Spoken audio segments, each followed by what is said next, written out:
Alright, so today in the garage I thought I'd just do a quick video about the GNCC recap. So I raced the last round of the Grand National Cross Country Series, so round 13 at Ironman. We went up Friday, or I guess went down on Friday, and stayed Friday night, Saturday night, and raced on Sunday at the 10 a.m. So I raced Sportsman C. We were the last row, and I actually started behind the last row, so I was in the last row, and I was in the top half overall. So I was pretty happy about that. There was almost 800 riders, so I'm very, very happy about that, starting the back half and being able to do that. And then I start in the class. I had some pretty big falls. Nothing, I didn't get too hurt or anything, not too beat up or anything, just really exhausted after the race from picking the bike up. Just a couple things on my part that I probably shouldn't have done. One thing is my clutch was kind of starting to go, so I think it was just time for a clutch, so I just did order new Hinson plates, fibers, and springs for that.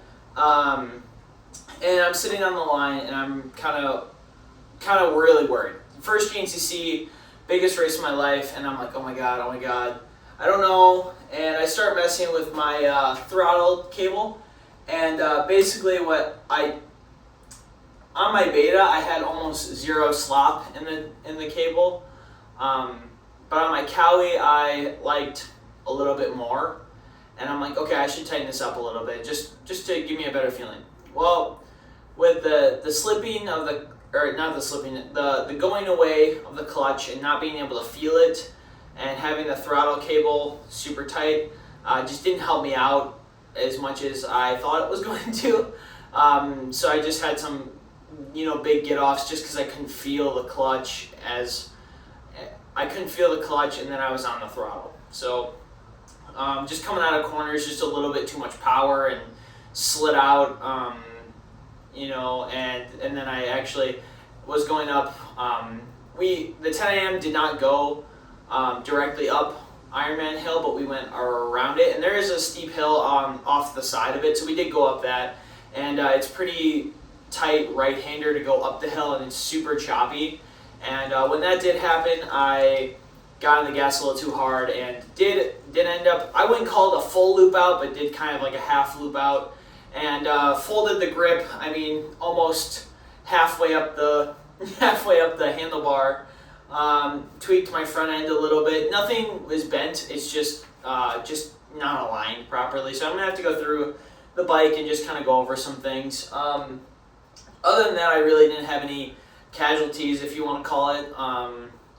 I did lose a seat bolt, so I did order that, and then yeah, that's about it. And then grips, which that's happened. That's a consumable item. I always feel like, especially if you run with me, I run the full soft, so full wall, full soft, and they're gonna rip. So I'm not too worried about that. Other than that, the bike held up really well, so I'm super happy about that. Just some things on my end that I think I could have done better. Oh, I guess they're moving the trash outside, so if you hear that, I'm sorry. So I'm super happy about that. For something, if you don't know, it's your first GNCC, there's a couple of things you kind of want to figure out when you first get there is, where is the rider check-in? As in, there's two tents, so there's two like easy ups, almost a little bit bigger, side by side, and they're red. And that's where you check in, and like you get your transponder and your helmet stickers, and you do that, and you put those on your helmet, and then the next thing you're gonna do is take your bike over to the I guess it's a single tent, and it's not really a tech inspection, but they call it a tech inspection. So basically, you pull up if it registers that your transponder is working and you have your helmet stickers on, then you just drive through. If you need to fix anything, he'll tell you. So it's real simple. With a dirt bike, you don't even have to shut off your bike. With four-wheelers, you do have to shut it off, and they make sure that your like pull safety wire thing works. But with a bike, it's super easy. That's something you should know if it's your first GNCC. That's something that I had to learn, so I was happy I was able to do that. Anything else about the bike? Not really. My first race on a Moose, I actually did like it, but some areas at the GNCC, at the Ironman, are just so slick. Just the dirt is really slick, and with that many riders, stuff gets so blue grooved. In some areas, it just is very hard to get traction. So I wouldn't change what tire I ran. I think it's a great tire. I ran an AT82 rear, and the front tire was tracking awesome. So I was super happy with the way I was riding. I feel like that was probably one of the best, at the beginning of the race, probably one of the best feeling bikes at the beginning so far that I've raced. But as I kept going, as I kept racing a little bit, the track kept getting more rough.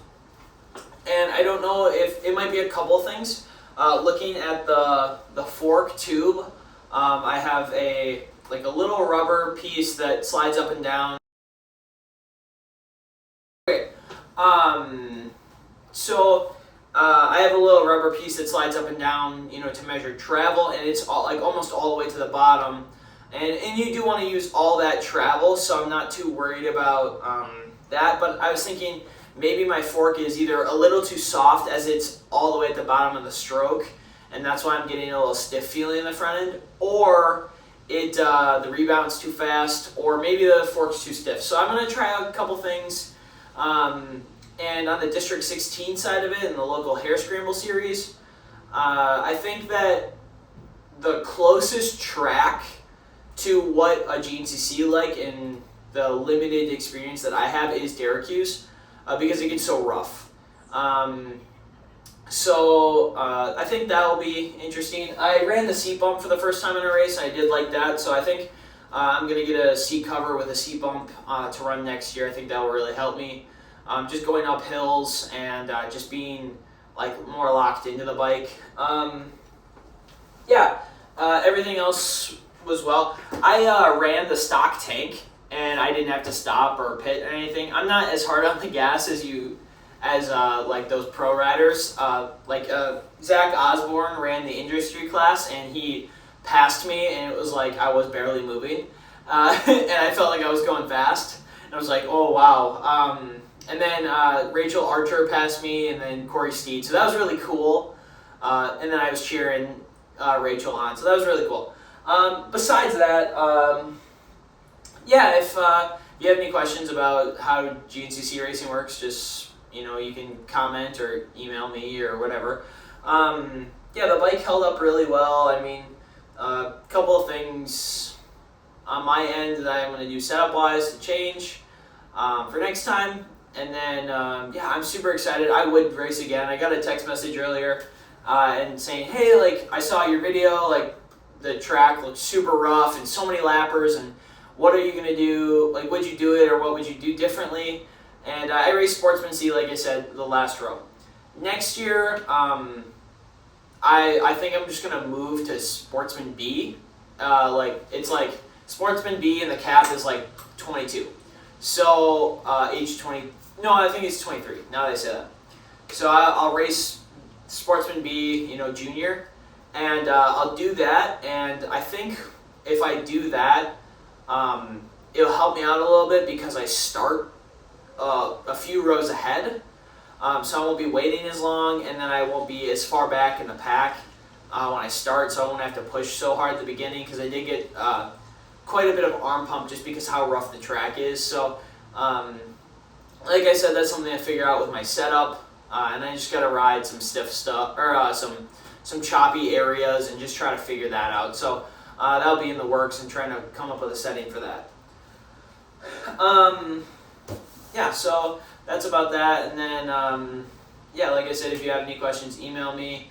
This was a kind of a wrap-up video, and like I said, next year I'd move up to Sportsman B and race that instead, just because, you start a little bit sooner, as in the rows. So I was row 18, and that is like row like 10. So much sooner to the start, and then you have just a better chance of separating yourself from all the down riders and stuff, because there is a ton of riders. So if you want to go see that, go check out the video.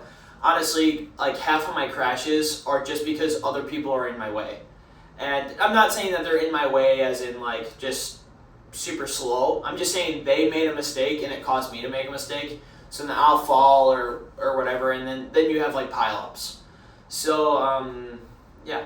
So I want to say thank you guys for watching, and I'm going to tear this down right now and do an end of season kind of wrap up on this thing. And yeah, so thank you guys for watching, and we'll see you in the next video. Thanks. Bye.